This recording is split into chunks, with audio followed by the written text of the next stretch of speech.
All right, so welcome everyone. Thank you so much for tuning in tonight. Tonight is Woke Wednesdays. We do this every single Wednesday, 9 p.m. Eastern Standard Time. Tonight we're coming to you live from North Carolina, home state. Excited to be here with a phenomenal person. Been chatting with her for like the past hour and it's been great.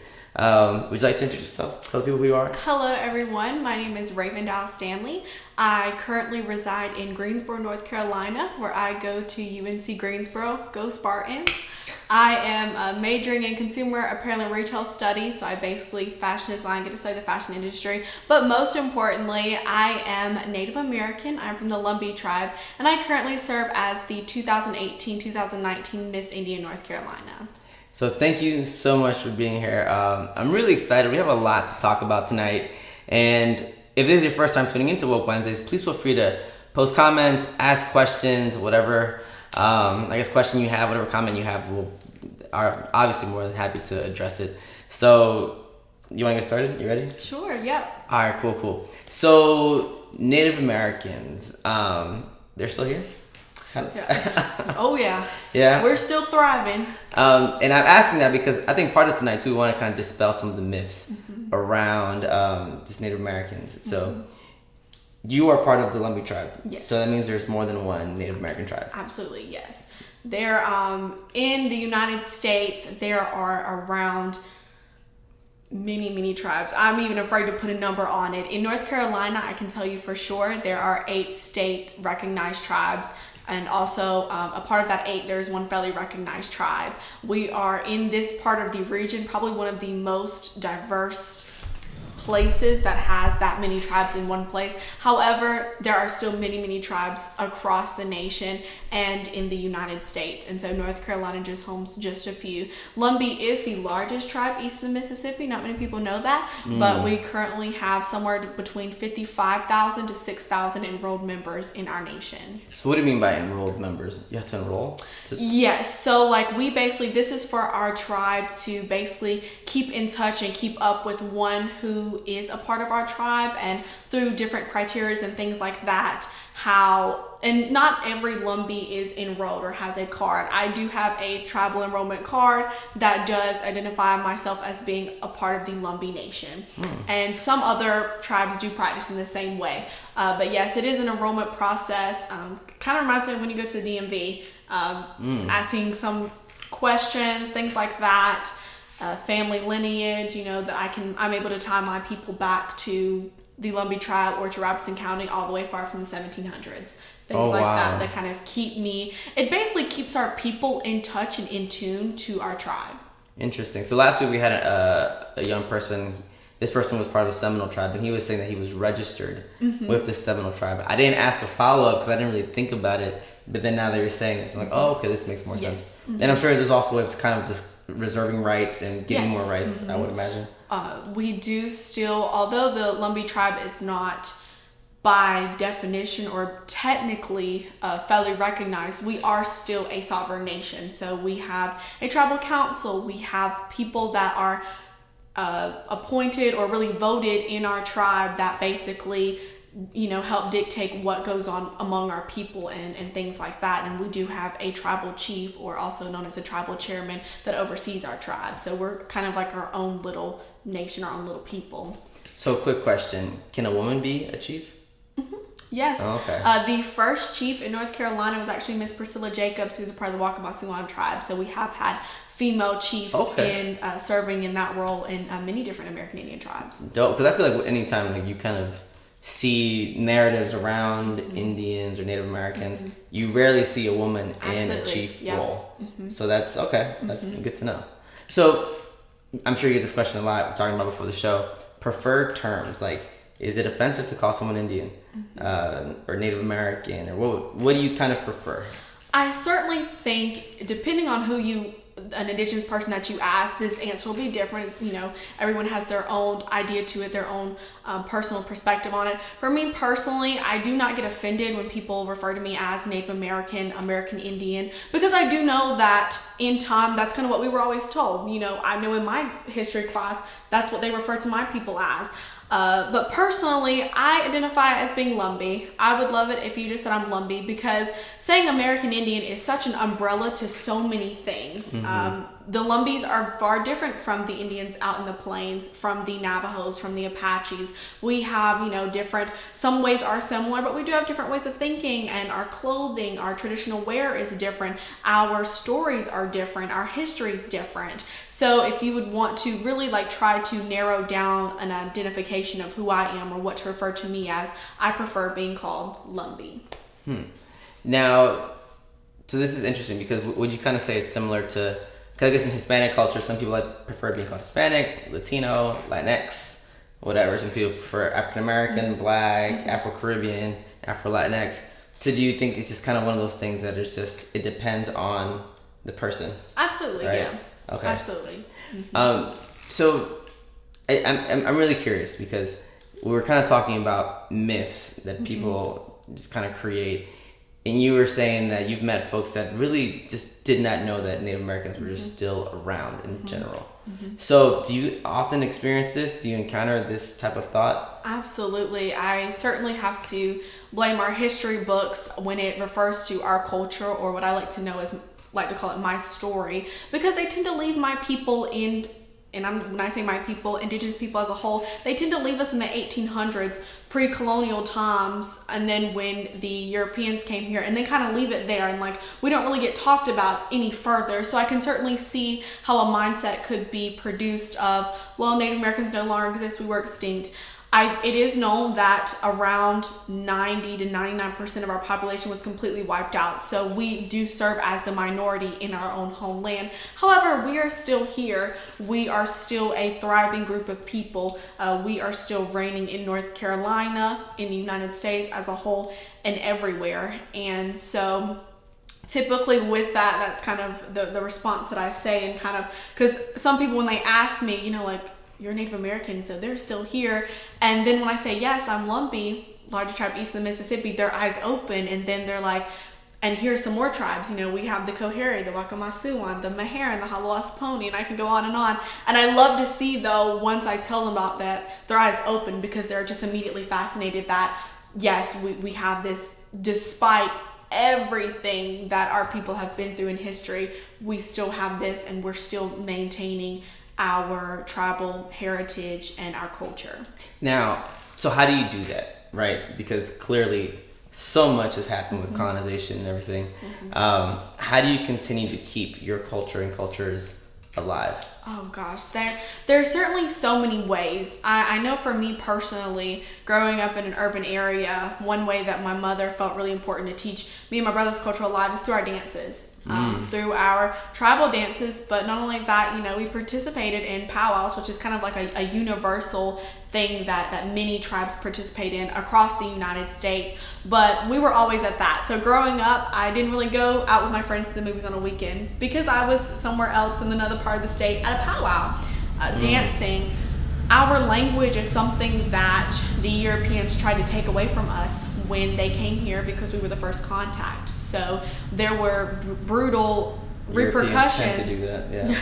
There were brutal repercussions when we spoke our native language. So I do say that English is not my native language, it is not my first language. However, because of the historical events that have happened in this area and with my tribe and my people, I'm not fluent in my language. And so that's kind of something, especially that I'm really proud of in North Carolina, we're seeing a revitalization of. Our languages never died and they were never extinct, but we're bringing them back. And so the Halawasponi tribe, which is in Hollister. Halawasponi? Halawasponi, yes. I'm sorry, I said that really fast. You did. Halawasponi. The Halawasponi tribe, which is located in Halifax and Warren County in North Carolina, they are actually doing, which the traditional language is Tudelosaponi. They're doing language classes where they're basically emerging their traditional language back into their tribe, teaching their young people, teaching their elders, things like that. Within the Coharie tribe, quilting, the art of quilting is something that is really distinctive among that tribe.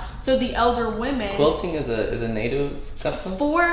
And as Native Americans, we've been very adaptive. So for that tribe specifically, that was kind of something that they have kind of adapted to and almost adopted. And so that's something that the women still teach the young people today as an art.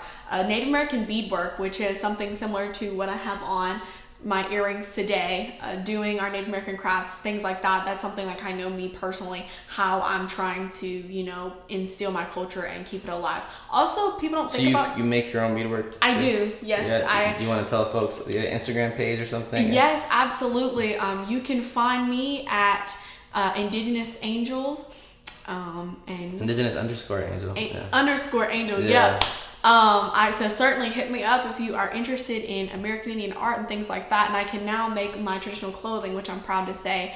But things like that, and like I said, also like our food. Many people don't think of, well, what's American Indian food? Well, it's probably something that you eat on a daily basis. Corn, bean, and squash, things like that. But for the Lumbee tribe, we do have stuff that we've kind of adopted or kind of put as our own. So like collard greens, collard wraps, chicken and paster, like eating those kind of foods. To me, that is still how I maintain and practice my culture, because that is something that is specific to the group of people that I'm affiliated with, if that makes sense. No, I think it makes absolute sense. Real quick, Joanna Christine saying amazing, and she's saying that, and now with access to so much technology, a whole new generation can be exposed. Absolutely, kind of like we're trying to do right now. Absolutely, yeah. So within this, right, we talked a little bit about cultural appropriation before the show. Do you feel like sometimes native cultures are appropriated? Quite frequently, more than I'm proud of, but I do.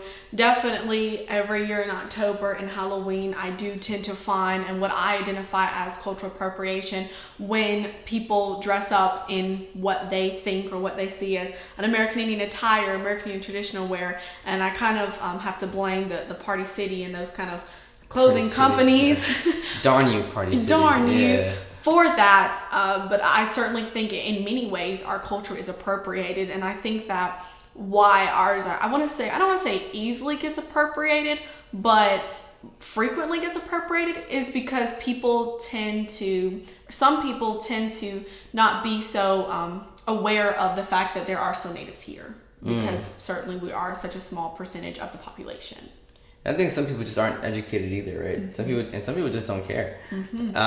This whole game of was the Cowboys and Indians, right? That has been, I mean, John Wayne, one of the most famous actors, right, in America. Hollywood has painted a terrible picture of our people. Yeah, I mean, it's I can't think of many films that actually have portrayed natives appropriately in a positive light, or even appropriately. Yeah, that's great. Kevin Hart, we're talking about that a little bit. Can you talk about a little bit about that Kevin Hart recently? So what I know is for, I think it was his son's first birthday. The baby, right? The baby. The infant, yeah. His birthday, he wanted to do Cowboys and Indians theme. And I'm sure like many people look at that, very entertaining, like a concept, a nice theme. When I think of it, I certainly do think of it as cultural appropriation, because that was a moment in our history, and it's kind of, in my perspective, it is recognizing or honoring the idea of the genocide of our people. I mean, if you really look at the Cowboys and Indians history, the history of indigenous people on the West in America as a whole, it's not really pretty. And certainly I think that it is. Yeah. And I think that doing it in an atmosphere where it's, fun, like let's put on our headdresses, let's put on our fake feathers, whereas in indigenous culture, a feather is something very important and sacred. Let's wear that, let's party around and fake fringe and call this our Native American regalias because we want to be Native American today. That certainly to me is disheartening, and it just feels like almost like someone is making fun of who I am and what I am as a person. And then when I think about it personally, I refer back to, well, I know Kevin Hart wouldn't have done a party displaying slavery in history, or, Kunta Kinte party where we dress up as slaves, or a, white privilege party where we dress up as white people. That's just not something that we do, because that is inappropriate. And I feel like with indigenous culture, it is the same thing. It is looking into a mirror. And it's interesting because I think you hit on something earlier, that a lot of people think you all are gone. And you all, I mean, like Native people, right? And I think that is part of it, right? Because sometimes there's less accountability. With less people, you can hold people accountable less. And I really wish he would have handled that a lot better. So like, to kind of speaking about cultural appropriation, do you think sometimes indigenous cultures are like kind of fetishized? Like, ooh, you're native. Ooh, like do something. Yes. Yeah. My whole life, I've kind of, especially growing up in an area where I represent less than 1% of the population of that area, I've always kind of been the token Indian. So when I'm in English class and we're reading an old Native American folktale from the Apache tribe out west, I've been the one where people look at me, okay, like, can you pronounce these, Apache, the words in this Apache language? Can you pronounce these words? Am I saying this correctly? Or is this what they would have believed? Is this what they would, like, I've always been the token Indian for, when people know that I'm Native American, for anything. And unfortunately, that's big shoes for one person, especially an 8-year-old little girl to kind of uphold. And also it's, even to this day, it's really hard for me to speak on, a whole group of people, a whole race, because we're so different, because our tribes are so diverse, and like be able to speak on the Navajo people because I'm not Navajo and I am Lumbee and things like that. So I definitely see, growing up, people always looked at me, well, if I'm Native American, I got to know everything about being American Indian and all that encompasses. So a big part of your life right now is being Miss Indian North Carolina, right? And so this is interesting. So because I think there are other like racial and ethnic groups that might do something similar. So what does this mean like for you, your tribe, and just I guess within the context of natives?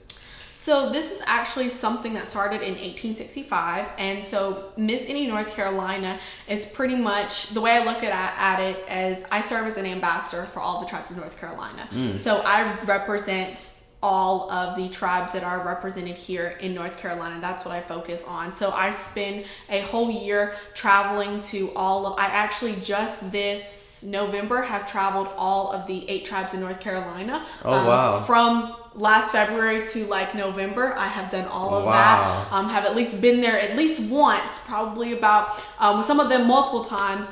But I work with indigenous people, work with my people that I represent.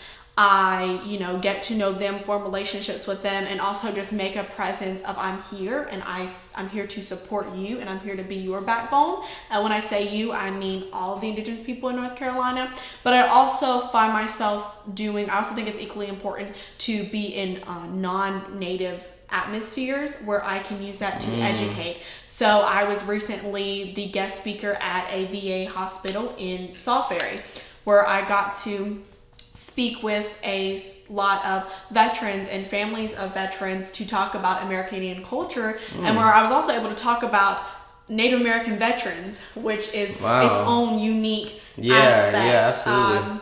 That was really fun for me and very just enlightening for myself as well as the people that were my audience. I also was the guest speaker at a Daughters of the American Revolution luncheon. So they invited me for that. So I feel like... What is that?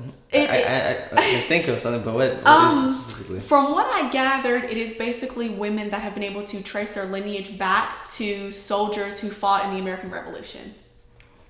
It is a whole organization. Wow. And this was held at the Greensboro Country Club, so... The Greensboro Country Club. They got it. Yeah, I assume it's a very white event. Yes. Yeah, so... It was very scary for me and intimidating for me. Yeah, I can imagine. But it was certainly, when I left, me and my mom looked at each other and I was like, Mama, we were at the table. Like, we weren't the ones serving them. We weren't the ones, giving them their rolls and their bread. We were at the table with them. And, I mean, it's funny in 2018 that we had that conversation, but that was something that I thought about because I was thinking... My grandmother didn't get this opportunity. This would have been the same for my grandmother. And then for your mom. All right. So what was their reaction? I'm just curious and intrigued. What was their reaction? Like the daughters. The women. So they found me. I'm not sure how, but the lady in charge contacted me. She found me when I talked to them, and I was, just very transparent and very clear. And I talked not only about women empowerment as a whole, but I talked about indigenous culture and kind of how that intertwines with one another and our history. And I also touched a little bit on American Indian veterans.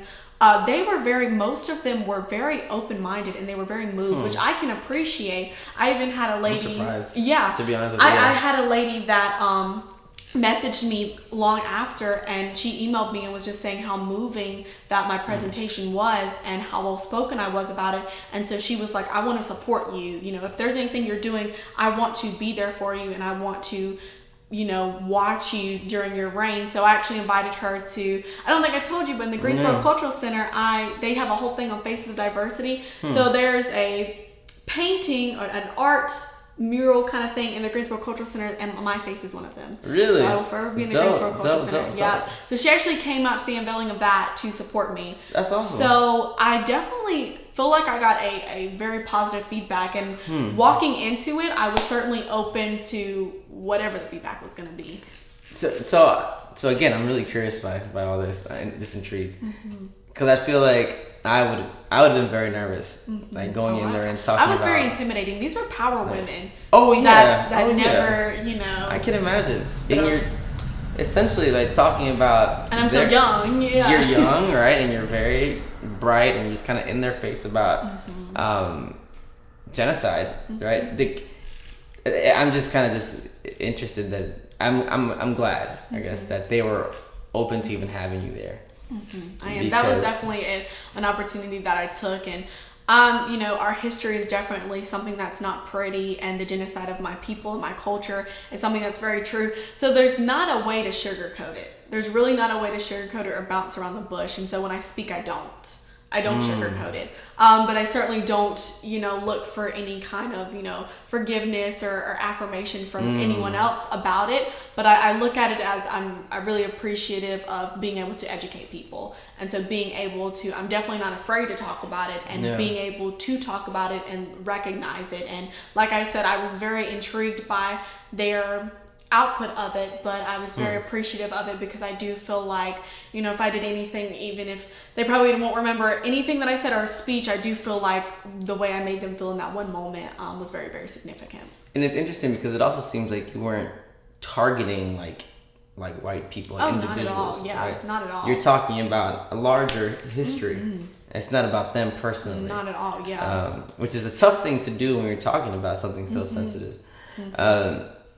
So I guess a follow-up question for that is, and we talked a little bit about this before the show, like, were they confused that, like, when they saw you, like, your physicality, that you were a Native woman? Like, did they think, like, oh, she's white? Did they have I'm very sure, although, when I walked in, I had my fully beaded crown, and I was wearing my beautiful squash blossom, my turquoise earrings. You came with it, yeah. Yes, okay. and my ribbon skirt. And sometimes when I'm at events, I've got on my traditional Lumbee dress, or I'm in my fully beaded regalia. So kind of my looks get away from that. It kind of, you know, like, she's definitely not from here. Like, she's definitely not a part of this like, she's not a daughter of the American Revolution. But certainly in my regular everyday wear outside of, you know, that attire, that's something that I've kind of faced with my whole life, of not looking Indian. And so my whole life I've been trying to figure out, well, what is the definition of what an Indian person should look like then? Like, what is that criteria that I guess to some people's eyes don't seem to fall under, because I never knew. I still don't know what that is. Yeah, no, absolutely. It's interesting because there's been a huge revitalization of a lot of Hispanic people or Latin people beginning to identify with their native cultures. So most Hispanics tend to kind of look like me because we come from, our ancestors are native people, right? So it's been really interesting to see that is kind of like in fact, in Spanish, to call someone Indian is a pejorative. It's like it's an offensive term. So it's just been interesting to see how Hispanic people are trying to kind of rework this nativeness of their histories to kind of reclaim, bring back something, being indigenous. Yeah. So it's really interesting, the look, right, and what the look can mean. Because you before the show, or no, at the beginning of the show, you were saying that your card, the way you're registered, it traces it back, all your lineage all the way back to the 1700s. So I guess it goes to show you, to show the people that I really am. Yeah. And we pick at it because I say, like, we're one of the only races that, you know, I have my card that basically proves who I am. But it certainly, you know, for us, it is I know for me personally, it is a big deal, because it is how, like, I don't go around proving, I'm American Indian, don't look like it, but I am one. But it's very unique because people who are not indigenous, probably don't have a card in their wallet that says I'm affiliated with this ethnic group or with this tribe. But yes, like my card will expire in the year I graduate, so I have to go back to the tribe. That's so interesting. And there are, when you reach a certain age, you have to, I know, and every tribe does it differently. So when I talk about this, I speak specifically on the Lumbee people. So we do have a tribal enrollment office. When I turned 18, I was eligible. So I think when I go back, I'm going to have to take a test. And it's basically just questions, for them, it's basically, how are you still maintaining, our tribal lineage and our heritage? So it's questions about, what are the communities in Robeson County? What are the churches in Robeson County? What are the streets? Which I can actually name that, but it's very unique. And then also with giving them my information, like my name, my mother's name, and like my family's maiden name, they are able to trace my family back to the 1700s. So like I know that one of my ancestors were marked by the Europeans as a Siouan speaking man, and he was one of like the Siouan Indians. Siouan, yes. Siouan, okay. And Siouan is basically like an umbrella term for not only a group of like a language group, but a group of people. So sometimes in your history book you may see like Siouan, Iroquois, and Algonquin, and that just basically, to my understanding, signifies like a group of people, and can also be tied into a language group sometimes as well. So I'm just fascinated by all this, right? So you said a question that could be asked of you is, how are you upholding your lineage? So does that mean that you can't date outside of the tribe or the nation? There's certainly no rules against that. There's no lines against that. That's definitely personal between like each person or each family. I mean, like my family have never really said, okay, you got to date Native American. You got to be with a Native American person. Nor do I feel like if I wasn't, my family would shun me of it or basically, keep away from me because of it. But that is quite frequently, a topic of discussion, just because our history is so, our culture is so rich, and the amount of our population is so small that that's kind of like why it's important, why, many Native Americans or some tend to go for their race to keep that alive. Like that's part of the argument. However, in the same sense, like I said, for me personally, I don't think that my family would see me any different if I'm not with somebody of my race. But that answer will be different with probably anybody that you talk to. Now, is your last name Lumbee? My last name is actually hyphenated. So my father's last name is Stanley, and then my mother's last name is Dial. And so Dial is basically what we call like a Lumbee last name. So if you are in Robeson County and you see Dial, you can kind of refer to them as being Lumbee. And that's why I identify myself with both of those last names, because when they see Dial, that's kind of where they look at it. Okay, this person is Lumbee. Just like Locklear, Hunt, Freeman, Jacobs, and different tribes are like that. So like with the Halawassaponi tribe, Richardson, Lynch, that's not to say that somebody that with that last name is automatically that tribe, but in those tribes, those are the last names. Those are the common last names. So in talking to a mutual friend that we both know, she was saying that Lumbee is her last name, and I guess that's keeping the last name is how you kind of keep the lineage. Is that true? Is that how that works? Especially for like me personally identifying with my last name being Dial, that's kind of how I keep that I'm Lumbee. Like that's kind of how I maintain like being Lumbee. And depending on who my children are, we may carry on that name, or depending on who the father is, a different name. But it is important to me to kind of keep that, so people can identify as this person is Lumbee. So I guess if you marry outside the tribe, because the hyphen is like a thing that has to happen. You won't find it. Not everyone will do it, but me personally, I probably would, just to kind of, so that people know. But like I said, like not everyone has a hyphenated last name. That's not really a common thing. With like me and my family personally, that's kind of how we keep that. Especially in the South. Yeah. Right? Which is so extremely patriarchal, right? Where it's the man. Yeah. And it's just interesting because like you have young natives, right, who are in college, you know, meeting other people, and it's like, you know, you fall in like / love, you know, with who you fall in like and love with. Yeah. So it's those things are tough, I can imagine, to have to talk about. Yeah. Right. Interracial dating alone is already tough. Yeah. But I'm sure like the last name conversation, it can also be tough.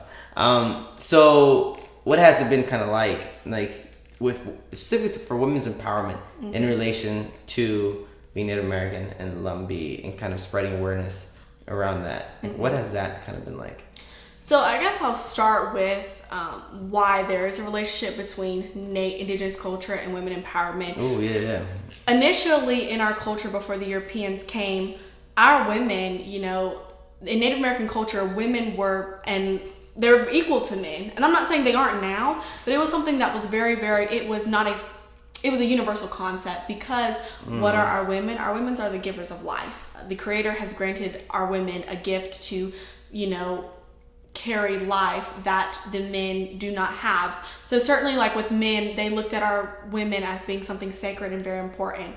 In a tribe, with some tribes, you would have, you know, a chief who could be a man, and then you would have clan mothers. And so the chief could make a decision, but that decision could not go through unless the clan mothers approved it. So it wasn't just like one man, you know, dictating things that were being done. The clan mothers had a very important role and had a say. Also, like with our drumming, which is something that you'll see today, and many tribes are different, but on the East Coast, this is very frequent that you'll see is like at our powwows, which is like our festive gatherings among indigenous people, you'll have like a huge drum for our music. So there are men that are, you know, like singing and drumming in the drum group, I guess you could say, and the women are dancing, not dancing, they're standing behind them and they are backup singing and singing with them, but they're not drumming.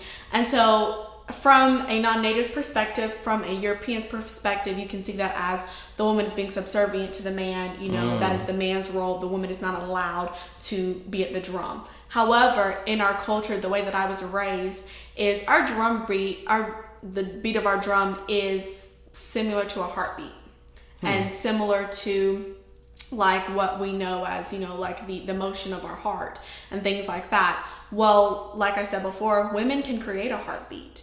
Women can do that by the, you know, the Creator giving us that gift, where men cannot. So the drum is the closest thing that the men have to being able to create that heartbeat. That is the closest thing that they have to being able to, you know, reflect the same thing that women can do or have that same gift. So the women actually gifted the men the ability to play the drum and have they look over them. So when they're behind them, they're not subservient, they're watching over them. The women are protecting the men of the drum group. That's so dope. Yeah. Wow. See? Wow. Think about it like that. Yeah, not many people do.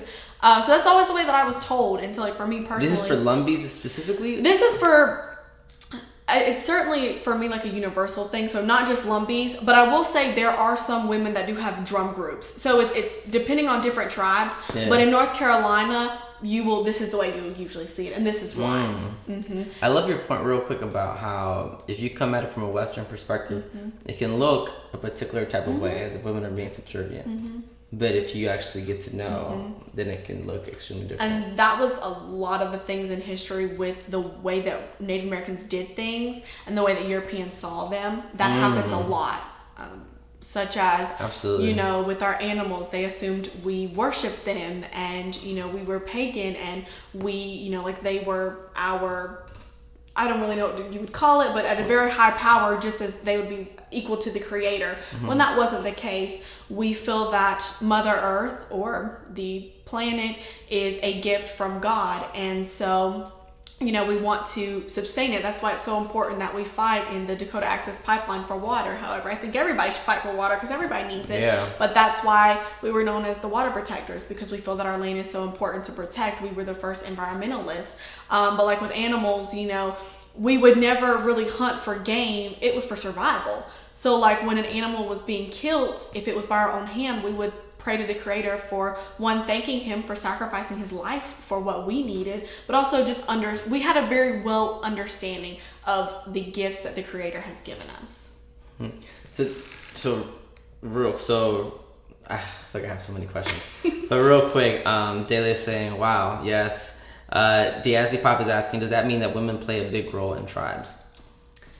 I would certainly say so. I definitely think that it differs among each tribe. But like, for example, the Lumbees, there are women that serve on our tribal council. So there are women that were elected to basically help make decisions among our tribe. However, so there's a double standard to that. And this is what I talk about when I do speeches on my platform, which is Women Empowerment. We also have the issue of murdered and missing Indigenous women. Yes. And so the way I look at it is, when the Europeans came over, they influenced our mindset. So this idea of women equality and women hold a very sacred, we were valued, we were cared for, we were loved, we were very sacred, has kind of been skewed due to Western ideas and Western ways of thinking. That has kind of influenced the way Indigenous culture have seen American Indian women. And so I feel like as a repercussion or a result of that, that's kind of why we see, there's an issue with domestic violence and sexual assault among American Indian women. We hold probably one of the most highest percentages than any other ethnic group, and we are more likely to experience or be victims of that than any other ethnic group. And I feel that if women were held at the same standards that they were pre-colonial times, we wouldn't have these problems and we wouldn't have these discussions. But I do feel that women do carry themselves in an important role in the tribe, but it's kind of, dependent on the woman itself. Many people say that Lumbee women can be a little bit intimidating. I don't know where they get that from.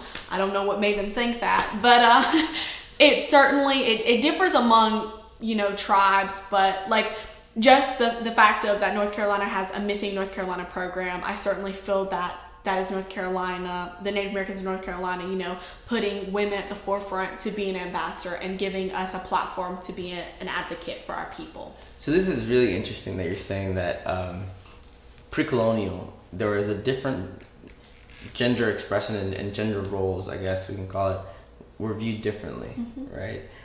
And then with the influence of Europeans, then you kind of see this kind of rise of patriarchy, misogyny, right?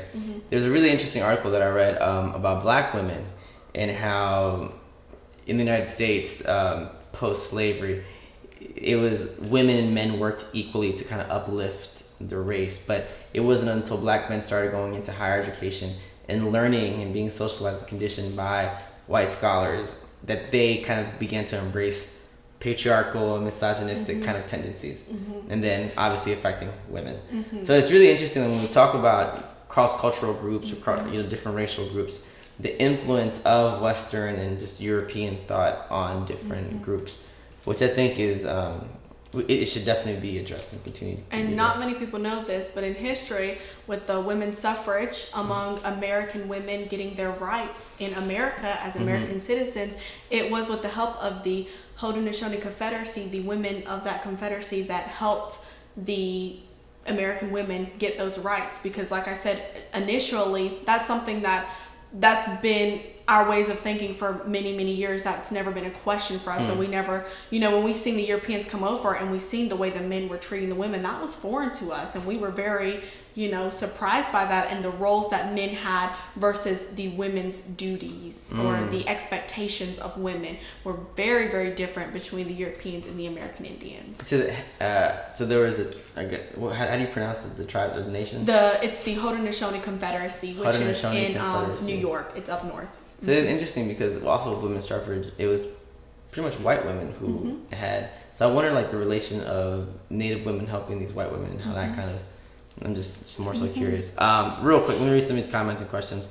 Daly is saying, just reiterates the importance of us reclaiming our narratives and continuing to share our stories. Betten KG is saying, what info have your ancestors given you on Black natives before the Europeans came? That's a question. I don't know if you've heard. So, great question. I guess the way I think about it is, kind of goes back into like interracial dating. Like the way I see it, like for myself, my father is not Native American. My father is white. But the way I was raised in my Native American culture. Being Lumbee is the only thing I know how to be. I do not know how to be white. Like, that's the only thing I know. So like, as far as Black natives, like I would never, with somebody being identifying as Black and Native American, it's certainly a personal thing of, how they want to perceive that, but I definitely, you know, am one to appreciate somebody of a dual culture, and I love seeing people thrive in both, or thriving in the one that, you know, it's kind of like it goes back to, you know, like how you identify, but then like what your culture is and how you're raised. Because like I have family members that are both African American and Lumbee. And so they kind of uphold their culture in both aspects. They embrace both things. And I certainly think there's nothing wrong with that. Kind of like with the Lumbees. So many Lumbees you'll see have blonde hair and green eyes. That doesn't make them any less Lumbee, or that they're not Lumbee, due to, unlike what Hollywood thinks what a Native American would look like, simply because when the Europeans came, yes, some of our people intermarried. That's just what happened. That was a part of history. I don't think there was enough to... Sexual assault is another part of history. Yeah. As another part, which definitely falls into that. So by consent or by not consent, I certainly don't think that it was to the amount to basically dilute our tribe or our group of people. But that was just something that was a part of history that we recognize. And that's something that many people kind of question when it comes to Lumbee people, is they think that, you know, because of things like that, you know, well, then Lumbee people are a mixed group of people, or they're a mixed race. Well, no, because stuff like that happened in a lot of other cultures and a lot of other tribes. We're not the only tribe that dealt with that. And it's also, we know that historically that a lot of runaway slaves would run to tribes to seek asylum and shelter, right? And tribes very much accepted them, open arms. So these are parts of history that oftentimes we're just not introduced to or learn about. Real quick, let me read some more comments. Diaz probably saying, we recently had a Native American Appreciation Festival in order to bring awareness to Native American tribes in the area. Okay, I guess more so a comment. But so now blood count. This is a thing that's huge, right? Within like Native cultures. Just speaking with friends back home. Like, is that also a thing here, like in North Carolina with tribes? Yes. So, like with the Lumbee people, there is like a blood quantum. It is different. Yes. It is different. So, like how we dictate who is a part of our tribe is not the same among each tribe. So, like the Halawassaponi tribe has their own way of dictating who is Halawassaponi. The Cherokee tribe has their own way of dictating who is Cherokee. So, like I believe, to my understanding, to be Lumbee, you have to be 1/4. However, personally, I feel like blood quantum is once again a European concept, and that was brought over by the Europeans because the Europeans, or the federal government, basically wanted to hold the reins on who gets to be a part of a tribe, even though we're sovereign nations. And I still today feel like the federal government, the government itself, is still influenced in the decision making among, and this kind of goes back into like Native American politics, who gets to be a part of the Lumbee tribe and who doesn't. Because I know people who blood quantum or family lineage that who both of their parents identify as Lumbee, being Lumbee, being Native American, but do not know what that really means outside of I live in Robinson County, or I am Lumbee, even if I don't live in Robinson County. Whereas myself, who grew up in like Greensboro, North Carolina, and my mother's Lumbee, my father is not, I know a lot about the history of who I am and my tribe. So in my, I guess, opinion, blood quantum does influence who is a part of our tribe and who is part of the Lumbee tribe. However, that to me shouldn't dictate how Indian you are or how much you know, because I know people of less blood quantum that are heavily influenced in their culture in being Native American. And this stuff is dangerous too, because it's just like within African American cultures, the one drop rule was huge, right? I think until 1982, it was highly like enforced within policy in the United States, and in a way, I think part of it, and I love your point about this is introduced by Western thought, absolutely. But it also ends up kind of policing. It results in policing. So on the one hand, if you have 0, let's say, native blood quantum, then you can't be part of this. But then if you have this amount, then you can be part of it. So it's in a constant. It's a really it seems like a competition almost. Yes. It's a funny line, because like in history with our people, and the Lumbee term is not something that you would find in the 1700s. That is something that is, you know, quite new as far as like thousands and thousands of, you know, years of history. But like the way our federal government, like for a long time, the Native Americans of Robinson County, that we were known as the Native Americans of Robinson County, or we were the Cherokees of Robinson County. Like we have had many different names to basically say the people of this area, the native people of this area. Yeah. But it's funny how like in history, the government, they could look at, and this is actually has also happened here in Greensboro, North Carolina, not even 50 years ago, but looking at like two daughters, and one is lighter complexion, one is darker. Well, this person's white, this person's Indian, or this person's black, this person's Indian.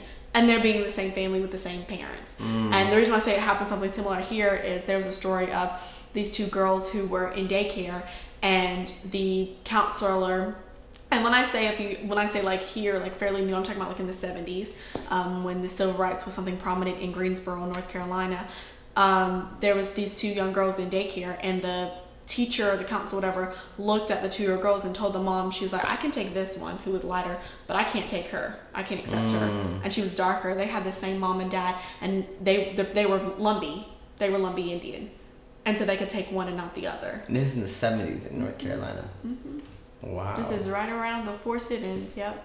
So needless to say, Greensboro was not a fun place for American Indians, and there was certainly not a spot for us, but we certainly had to make our place and make our spot. In many ways, it's still not, right? It depends on, I guess, on how you look. You look at it, yep. We have a question. There was a Cape and Wind project which would help bring renewable energy to Massachusetts in the Nantucket Sound area. I'm not sure how to pronounce that. Sorry. However, it was rejected because one of the reasons was that the project would cover sacred tribe land. Do you think the costs outweigh the benefits of the project? I'm not sure if you're familiar with the project. I'm not familiar with it, but when I think of that kind of makes me think about the things that were happening with these pipelines, like in the Dakotas, which is also an issue that we're having now with a different pipeline in North Carolina. And so... Really? It's the Atlantic Coast Pipeline. And so that's a whole nother thing we can dive into.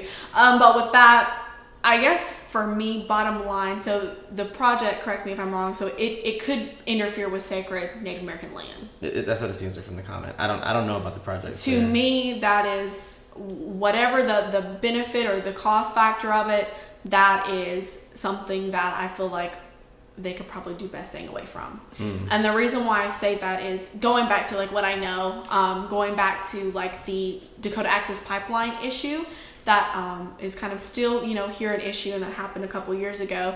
The land that they are putting the pipeline on was actually, I don't know the correct term for it, but basically a long time ago, the Europeans or the federal government, you know, same thing. Yeah, got land, and they basically said, well, like this was, they gave it to the Indian, basically like they did what they wanted with it, you know, they took our land, they got their gold from it, whatever they could get from it, and then when they were done with it, they gave it back to us. So that's why when you see a reservation, some of them are on, you know, out in deserts, out where there's not much vegetation or not much water, because, you know, that was kind of what the federal government just kind of pushed us back here. Well, there are treaties, there are documentation of the federal government giving Native Americans land. Like basically not giving them land, but basically claiming the right that this is our land, we have the right to this land, this is ours.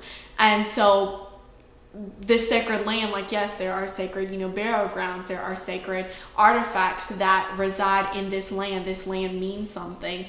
With the Dakota Access Pipeline, not only that, but the effects of it contaminating the water.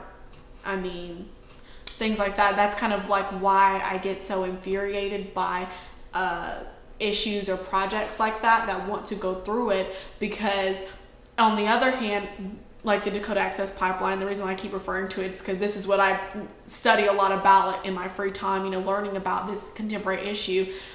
That pipeline could have been built somewhere else in another part of the state, but in a different area, predominantly in a white area that's got a lot more money. And of course it is a lot cheaper to put it. Same thing in North Carolina for the Atlantic Coast Pipeline. It's a lot cheaper to run that pipeline through Robeson County because Robeson County is the poorest county in North Carolina. Really? And yes, sir. Wow. And is not in a very high society or high class part of the country or part of the state. So it is cheaper. It is a more cost effective to move this pipeline here. However, this pipeline runs through and I'm referring to the Atlantic Coast Pipeline.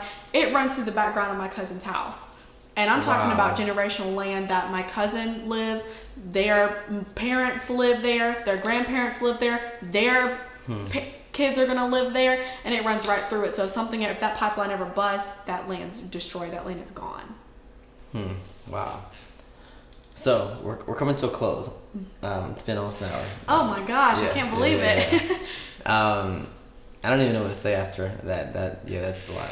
So and it seems like it's, and again, like, it goes back to the kind of one of the original points where, like, people are still surprised that Native Americans are still around.